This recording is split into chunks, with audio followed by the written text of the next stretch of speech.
我話你救咗我仔，不特止你救咗我成個家庭。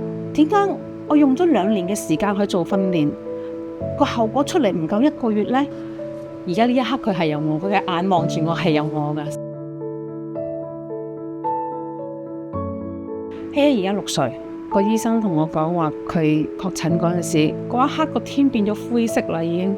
咁我真係好彩，俾我睇到 APF 都係抱住試下嘅心態，因為佢上咗1個月之後，我竟然見到我個仔仔識講單詞，6年啦都未試過正視望過我，行過嚟望住我嗌媽媽，哇！嗰一刻我好開心，好感動。我話你救咗我仔，不特止你救咗我成個家庭。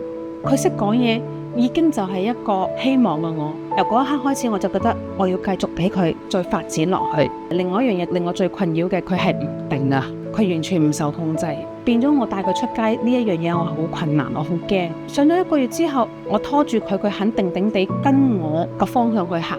點解我用咗2年嘅時間去做訓練，個後果出嚟唔夠1個月呢？呢度可以全方面咁針對我個仔所有嘅行為。出邊同呢一度，我覺得有個分別就係佢都去針對佢每一 part 個問題嘅所在，佢每一 part 唔好嘅地方，你哋都可以改善到佢咯。最驚喜係我同仔仔同阿家姐一齊出去街，希希我就一日都係拖住佢噶啦，有架車就喺我前面，就想撞到我噶啦。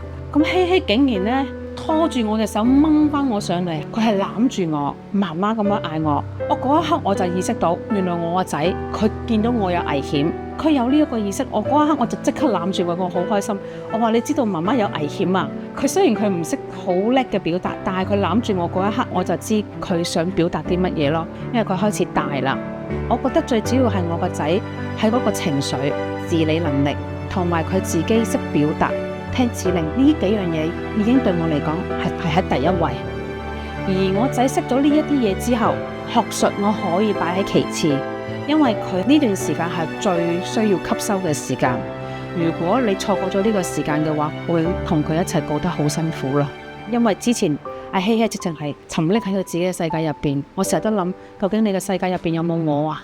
而家呢一刻佢嘅眼望住我係有我噶，所以我係啊，真係好開心啊！而家呢一刻。